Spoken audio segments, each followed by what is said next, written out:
Salut, j'espère que vous allez bien. Alors, on se retrouve pour la suite de cette partie portant sur le bulletin salarié ou de paie. Cette partie va s'intéresser principalement aux opérations faites en masse, modifications et impressions en masse, et aussi au paramétrage du modèle de bulletin de l'entreprise. Donc, très rapidement, nous allons aller dans notre logiciel et voir comment est-ce que cela se fait. Donc, nous allons aller dans notre logiciel. Pour ce faire, pour effectuer les opérations en masse, nous allons aller dans le menu gestion pour faire afficher les bulletins salariés. Déjà, il faut préciser que les opérations en masse veut dire que ça peut être, vous avez besoin d'affecter un certain montant à un ensemble de salariés. Vous voulez, par exemple, que pour une indemnité ou une prime, que un ensemble de salariés que vous aurez sélectionné puisse avoir le même montant. Donc, au lieu d'aller dans chaque bulletin et modifier à chaque fois la prime ou l'indemnité, vous devez simplement sélectionner tous les salariés qui doivent bénéficier de ce montant-là pour cette prime ou indemnité et affecter ce montant-là. Voilà ce à quoi renvoient les opérations en masse. Et pour ce faire, vu que nous avons déjà la liste des salariés sur sur cette fenêtre, parce que il ne faudrait pas vous tromper, hein, parce que cette fenêtre peut s'afficher aussi en venant sur le menu liste. Nous avons ici la fiche du personnel. Vous voyez, ça affiche la liste du personnel. Je voulais vous faire remarquer que c'est pas la même chose. Cette en-tête que vous pouvez voir, c'est pas les mêmes éléments qui y sont. Donc, c'est plutôt bien de venir dans le menu gestion et puis bulletin salarié. Là, vous constatez qu'il y a des éléments ici qui apparaissent qu'il n'y avait pas sur l'autre fenêtre. Voilà. Quand nous y sommes, nous allons sélectionner les salariés que nous voulons les salariés auxquels nous voulons affecter un certain montant. On va sélectionner, par exemple, vous pouvez sélectionner tous vos salariés si vous voulez, mais vous pouvez sélectionner peut-être en fonction des catégories. Si c'est peut-être les cadres, les ouvriers, vous devez choisir. Donc ici, on va sélectionner deux ou trois en cliquant sur le salarié en question. En maintenant la touche contrôle, vous pouvez sélectionner d'autres. Donc, ou bien, si les salariés ne sont pas côte à côte, vous pouvez maintenir la touche contrôle et sélectionner au fur et à mesure. Voilà. Et du coup, quand c'est fait, on vient ici sur préparation de paye. On va dérouler cette rubrique et puis saisir la rubrique. En cliquant dessus, nous avons la liste des différentes rubriques, les différentes rubriques qui s'affichent. Donc, on va donc sélectionner la rubrique qu'on voudrait affecter un montant à ces salariés sélectionnés. Donc, pour ce faire, on va par exemple prendre prime de poste ici. On va double-cliquer dessus et on va définir la période. Dans la période, je vais prendre. Je rappelle ici que notre mois en cours, c'est mai 2022. Bon, le fichier, c'est un fichier que je travaille. Je fais ça depuis. Juste pour cette formation, on va prendre ce mois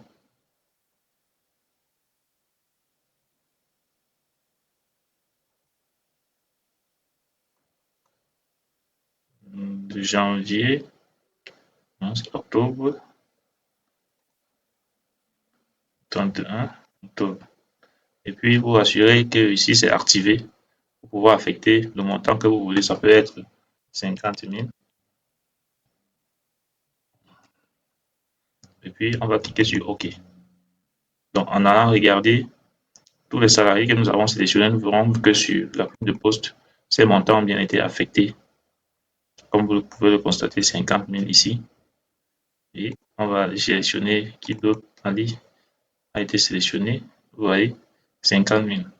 Donc, voilà comment sont effectuées les opérations en masse. Donc, c'est pareil pour les éditions.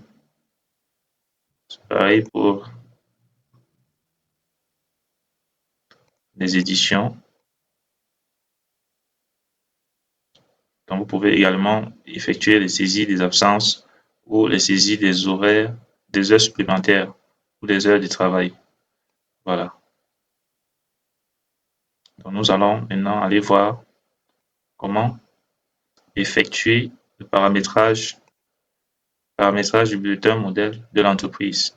Donc, pour ce faire, on va dans notre logiciel et puis on va aller dans le menu fichier. Il y a ici paramétrage du bulletin Vita. En cliquant dessus, cette fenêtre qui s'affiche nous fait voir déjà qu'il y a un bulletin modèle qui a été paramétré pour les ouvriers, bulletin des ouvriers. Donc, en double-cliquant dessus, nous allons avoir un aperçu. Voici par exemple le bulletin que j'ai créé, voilà, pour les ouvriers. Maintenant, l'entreprise peut décider que le bulletin, par exemple, les cadres, doit être différent, du moins, je veux dire, l'aperçu de ce bulletin doit être différent de celui des cadres. Donc, pour ce faire, on va fermer ici et puis on va venir cliquer sur le petit plus pour créer le bulletin. OK. Et puis, nous allons choisir un format. Donc, les différents formats qui sont ici, nous pourrons choisir le format.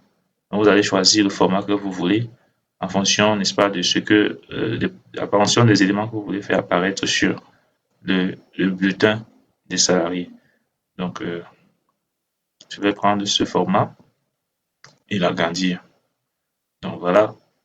Ici, par exemple, nous avons ce bulletin que vous pouvez maintenant le personnaliser en fonction du besoin, en fonction de ce que l'entreprise veut. Donc, la personnalisation ici va simplement consister à venir sur l'élément que vous voulez modifier. Par exemple, ici, sur le bulletin de paie, en double-cliquant sur cet élément, vous voyez qu'ici, ça s'affiche. Je peux ajouter cadre ici, par exemple, intitulé bulletin de paie cadre. Puis je fais OK. Comme vous pouvez le voir, cela a été ajouté au bulletin de paie. Tous les bulletins de paie qui seront imprimés à partir de ce modèle vont contenir cette mention. Donc, c'est pareil pour tous les autres éléments. Donc, il est à préciser que partout où vous verrez des éléments avec les petits dollars, par exemple ici, cela fait référence à des cellules qui renvoient à des calculs. Donc, la modification de ces éléments, je ne le conseille pas très souvent. Je ne le conseille pas très souvent puisque ça demande d'autres compétences. Autant mieux vous limiter, n'est-ce pas, aux éléments qui sont facilement modifiables. D'accord?